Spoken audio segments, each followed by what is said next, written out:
Hey YouTube folks, welcome to another video here on this channel. And today I'm already letting you know guys, what we're about to see here doesn't seem real. Yeah, it looks like a mirage. This match that I'm bringing to you today, this match right here, it's simply a work of art. The romantic period of chess is back without a doubt. The match was played yesterday, okay? So guys, here we are, and with the white pieces we have him, the legend, Daniil Dubov against Sergey Karjakin. And Dubov starts the game here with an e4 king's pawn. e5 played by Karjakin. After a common sequence like knight f3, knight c6, bishop c4, and bishop c5. Yes, they're playing an Italian opening here. The game continues. c3 by Dubov, knight f6, then d4 gaining center space, and the capture of the pawn on d4.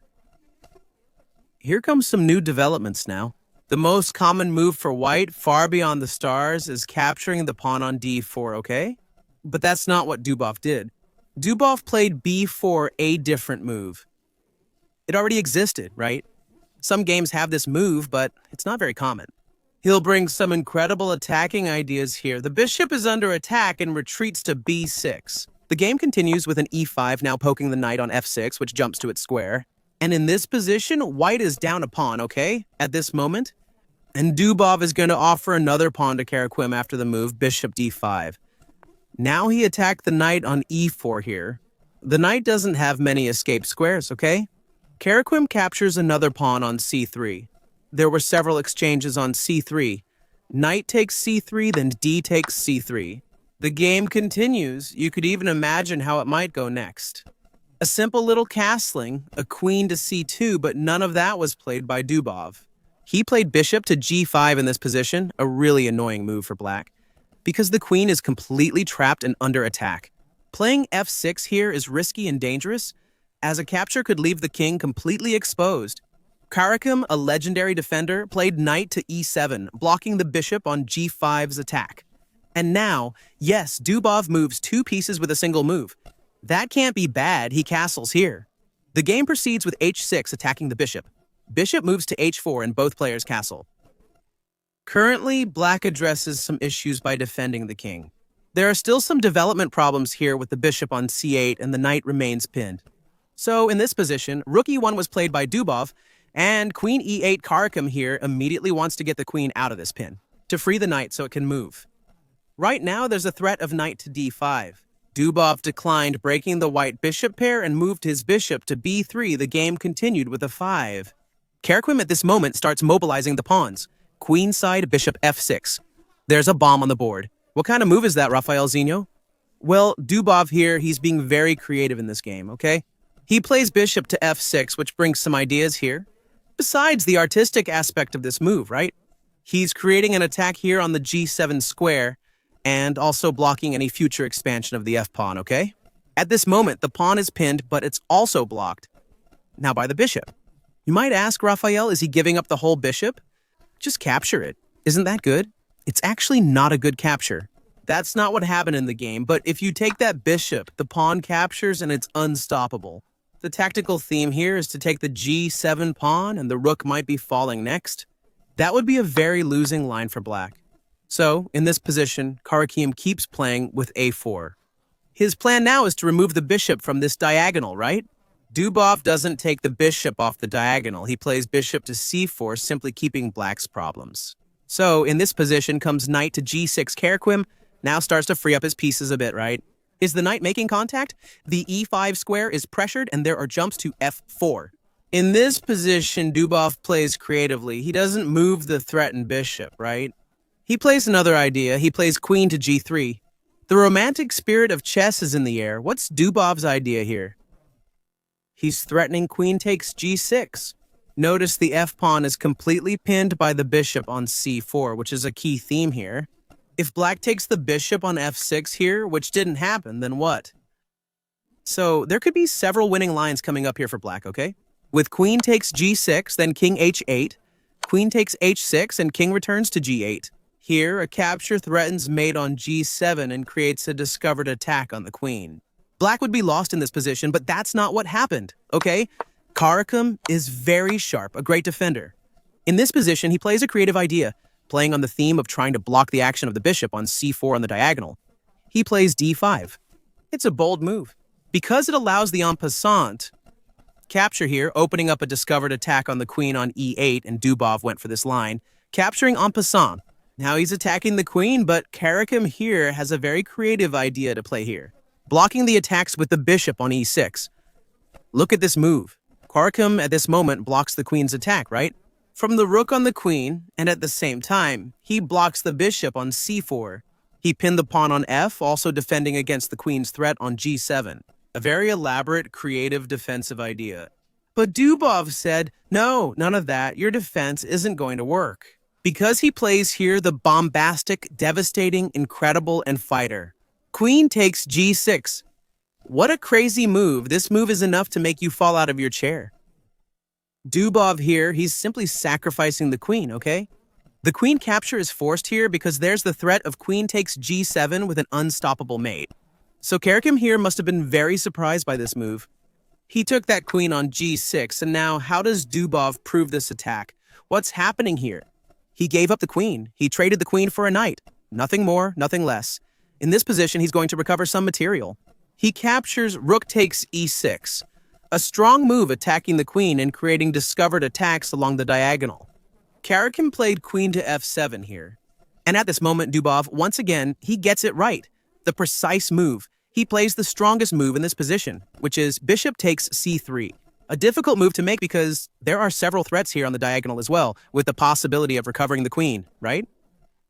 For example, moving the rook to e4 may seem logical to recover material, like the queen, right? Capturing the bishop puts black in a strong position, especially after bishop takes f7 and rook takes f7. Here, black basically has, in terms of major and minor pieces, the same number of pieces as white, but a big advantage in pawns. Black is much better here, so Dubov avoided this line. Yes, he played the strongest move, which was bishop takes c3. This line is very complex. What did Dubov find? The game continues with king to h8 Karjakin, of course, right? Quickly, he moves the king out of the bishop's diagonal. Dubov plays rook to e4, creating a discovered attack on the queen. Queen moves to f5, and the game continues with rook to e7. Again, Dubov starts to show the dynamism of his pieces. The bishops are very active on this diagonal, now pressuring the f7 square. At this moment, Karjakin makes a very instructive defensive move. So, your opponent. You have a material advantage, you're up a piece, and your opponent is attacking you a lot, relentlessly. You return some material to ease the attack, like Karjakin did. He played rook to g8, defending g7, and here Dubov, he accepts this material, okay? He plays bishop takes g8, then after rook takes g8, Dubov captures the pawn on c7. He relieves some of the pressure from the bishops that he had there. But now he has a passed pawn on the 7th rank, a very advanced pawn. And as Nimzowitsch would say, the passed pawn has a soul, it has life. And this is a battle.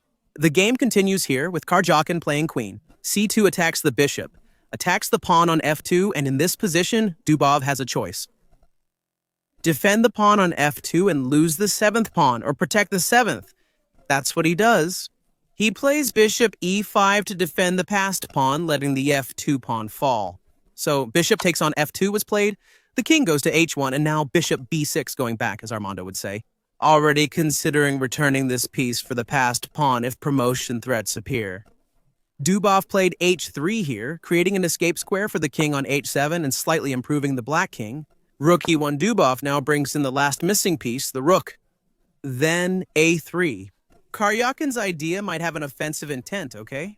He wants to take this pawn eventually, and creating a passed pawn might be another idea. But Dubov keeps up the pressure. First, he slightly improves the king's position with king h2, Karjakin responds with g5. Then comes knight d4, advancing the knight. Here, Karjakin doesn't want to exchange his bishop for the knight, okay? Because the bishop can be a piece that could be sacrificed for the pawn. On the 7th, which is valuable, Karjakin avoids the knight and plays queen to c4, knight to fe5. It was played, adding more pressure to g7, and now there's no way to defend that square anymore, okay? This pawn is going to fall, there's nothing that can be done. The thing is, he captures on b4, so now he's creating an attack on the rook on e1. The rook moves to c1, now supporting the pawn's promotion. In this position, white is applying heavy pressure after a queen sacrifice a few moves earlier. Here, Karjakin is defending as if there's no tomorrow. Karjakin played king to g6, attacking the knight. There's already the line with the promotion, but in this position, Dubov doesn't go for the promotion, okay? Which, although it's a move that could already win the game, he plays the strongest move in this position, the most precise move, which is the bomb. Rook takes g7. This move is really strong, because the main point is that it's giving a check and threatening the rook on g8, and if you capture here, which is not what happened in the game. Now, promotion could be coming with several mating ideas. They're unstoppable for white here, but that's not how Karjakin played. He took the knight on f5 with the king, and the game continues with rook takes g8. This promotion is now unstoppable. Maybe, maybe not. Notice that Karjakin always kept the bishop for moments like this, okay? Does he want to sacrifice the bishop since promotion can't be stopped now? So he plays bishop takes c7, and in this position, it's bishop takes c7. And notice that these two rooks now are worth as much as this queen. And white is the one with a clear piece advantage. What a wonderful game. It's unbelievable what's happening here. Dubov's ideas are very deep, you know? The game continued with queen to b2 attacking the rook. Then rook to c5, followed by king to e4 and rook to d8. With the black pieces, Karjakin resigned this game. An artistic game, brilliant, a phenomenal game that we will definitely see in books in the future. Mark my words, because this game was really sensational. Dubov's ideas, right? And why did Karjakin resign in this position? There are multiple mating themes here, like rook to e5, the king is trapped and must move into the bishop's diagonal.